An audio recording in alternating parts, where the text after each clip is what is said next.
keluarga memang dekat. Almarhum kakek saya dengan almarhum Pak Natsir itu seperti saudara. Mereka satu sama lain saling memanggilnya dengan istilah akhi, satu sama lain, sangat dekat. Mengapa sangat dekat? Kakek saya dan nenek saya menikah, wali nikahnya adalah Pak Natsir. Wali nikahnya itu beliau. Jadi yang menjadi wali nikahnya Pak Natsir, jadi kira-kira yang menikah, karena itu anak pertamanya dikasih nama Hafid Natsir, cucu Natsir, karena dinikahkan oleh Pak Natsir. Jadi keluarga kami dengan keluarga Pak Natsir, keluarga itu sangat dekat secara itu. Nah, ketika saya tumbuh dewasa, aktif, kita sering bolak-balik ke Jakarta. Kalau ke Jakarta itu ingin ketemu dengan Pak Natsir. Nah, ini ada cerita.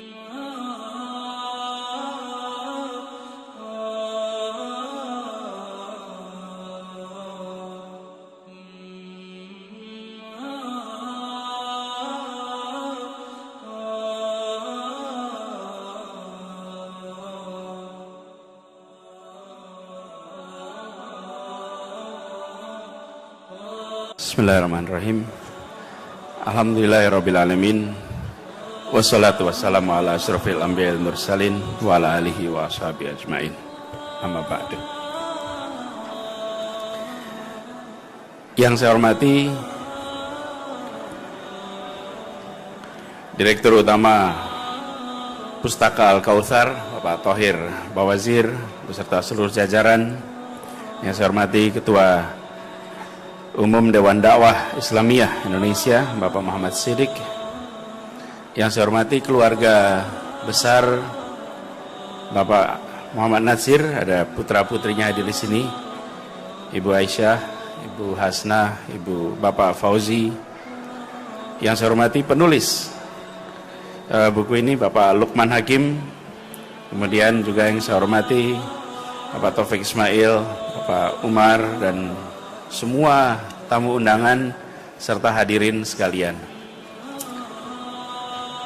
Pertama, kita tentu mulai dengan bersyukur. Alhamdulillah pada pagi hari ini atau siang hari ini kita menjadi saksi diluncurkannya sebuah biografi lagi tentang Muhammad Natsir. Dan siang hari ini kita bersyukur bisa menjadi saksi. Insya Allah kita akan bisa mendapatkan hikmahnya banyak di sini. Yang kedua, saya menyampaikan terima kasih dulu kepada penulis Mas Lukman Hakim dan Al-Kautsar yang sudah mendedikasikan sumber dayanya untuk menuliskan biografi yang penting ini. Kebetulan punya kaitan agak panjang dengan Mas Lukman ini. Beliau sering ke rumah sebagai ketua, waktu itu ketua gerakan mahasiswa, ketua HMI cabang Jogja, yang sering datang di rumah dengan kakek saya masih usia SD, kelas 4, kelas 5, kelas 6. Dan Mas Lukman ini salah satu yang paling sering datang berdiskusi di rumah. Jadi apapun yang saya kerjakan sekarang di mata Mas Lukman itu anak yang SD itu, yang dulu selalu dilihat ketika datang ke rumah diskusi. Jadi bersyukur silaturahmi berjalan terus terjaga. Tadi sudah disampaikan oleh Pak Siddiq mengenai peran Muhammad Natsir dalam konteks negara kesatuan Republik Indonesia, dan beliau yang membawa mosi integrasi, Bapak Integrasi Indonesia. Jadi Indonesia seperti sekarang tidak lagi menjadi bentuk federasi, tapi menjadi atau negara unitary atau negara kesatuan. Itu sebuah peran bersejarah yang luar biasa dari Pak Natsir. Tapi saya dalam konteks ini saya ingin menyampaikan beberapa poin terkait bukunya. Pertama, biografi penting untuk kita baca. Ada begitu banyak hikmah yang tersimpan dalam perjalanan tokoh-tokoh besar di seluruh dunia. Tapi tidak selalu perjalanan itu dituliskan dalam sebuah biografi atau autobiografi untuk menjadi pelajaran bagi generasi berikutnya. Karena itulah saya menganjurkan kepada kita semua untuk memanfaatkan, ambil buku ini, berikan kepada anak-anak kita untuk mereka membaca. Dan bagi para yang luar dewasa senior, manfaatkan buku ini untuk menggandakan pesan-pesan yang sering terlewatkan di dalam penulisan sejarah nasional. Penulisan sejarah selalu mencerminkan situasi politik, tetapi dalam sebuah biografi di sana ada begitu banyak peristiwa-peristiwa tersimpan yang bisa digaungkan. Karena itu saya secara khusus ingin menyampaikan harapan, mari buku-buku semacam ini, biografi semacam ini kita beli. Karena dengan begitulah maka penulisnya bisa lebih banyak menulis, penerbitnya bisa lebih banyak menerbitkan, dan lebih banyak lagi karya-karya seperti ini yang berkeluar. Kita sering lupa bahwa ini adalah sesuatu yang diproduksi, and it cost money. Ini membutuhkan dana, karena itu didukung dengan cara membeli, dibagikan. Lalu Bapak sekalian yang saya hormati, saya ingin menambahkan anekdotal cerita untuk bagian dari kita memahami Pak Natsir ini. Kami kebetulan keluarga memang dekat. Almarhum kakek saya dengan almarhum Pak Natsir itu seperti saudara. Mereka satu sama lain saling memanggilnya dengan istilah akhi, satu sama lain, sangat dekat. Mengapa sangat dekat? Kakek saya dan nenek saya menikah, wali nikahnya adalah Pak Natsir. Wali nikahnya itu beliau.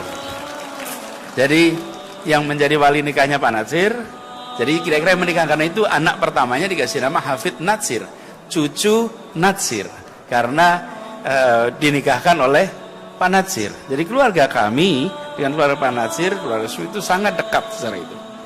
Nah, ketika saya tumbuh dewasa, aktif, kita sering bolak-balik ke Jakarta. Kalau ke Jakarta itu ingin ketemu dengan Pak Natsir. Nah, ini ada cerita. Di Jogja ada seorang tokoh namanya Saifullah Mahyudin, Allah yarham. Satu ketika Pak Saifullah Mahyudin itu mendatangi Pak Natsir dan bilang begini, Pak Natsir, itu anak-anak yang datang dari luar kota jangan semua diterima. Pak Natsir itu perlu istirahat, capek kalau nemuin anak-anak. Dan mahasiswa itu kalau datang tidak tahu waktu. Jam istirahat pun mereka datang. Jam 2 siang, jam 3 siang, mahasiswa tidak pakai waktu kalau datang. Sementara Pak Natsir membutuhkan waktu istirahat juga. Sudah begitu, yang datang macam-macam lagi. Jadi Pak Saifullah bilang, Pak Natsir kalau boleh, yang diterima oleh Pak Natsir yang bawa rekomendasi dari kami.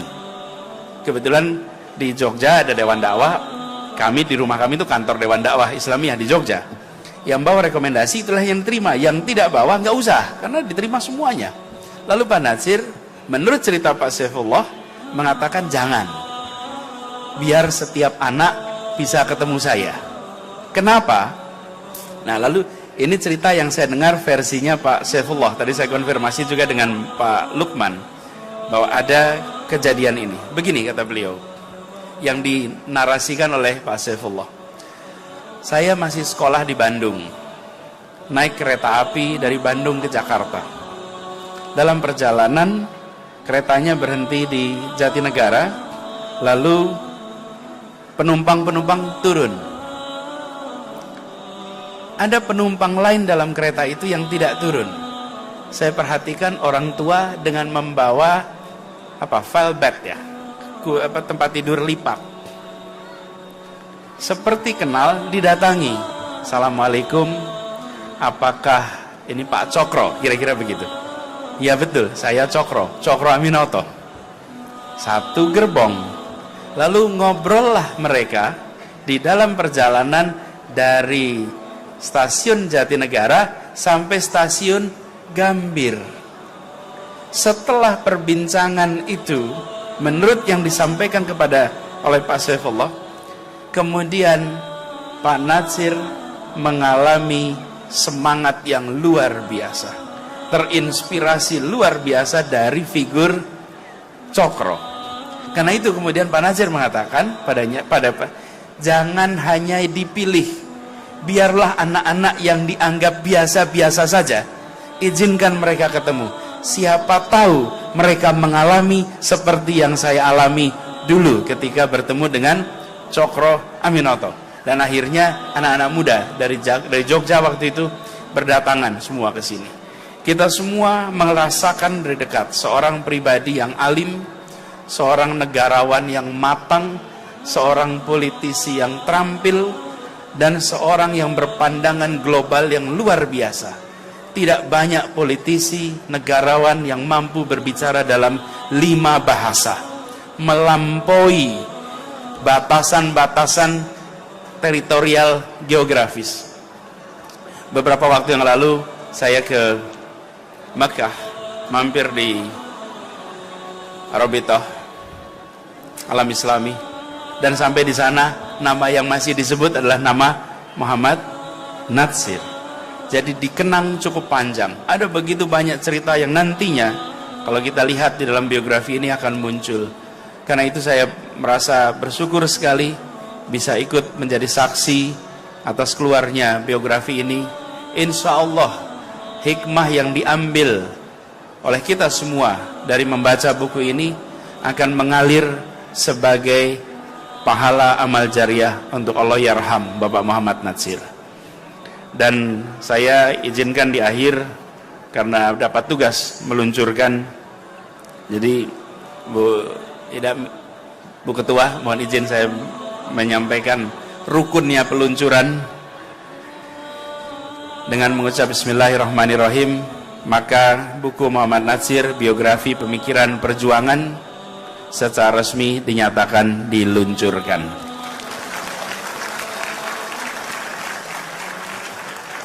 Terima kasih. Assalamualaikum warahmatullahi wabarakatuh.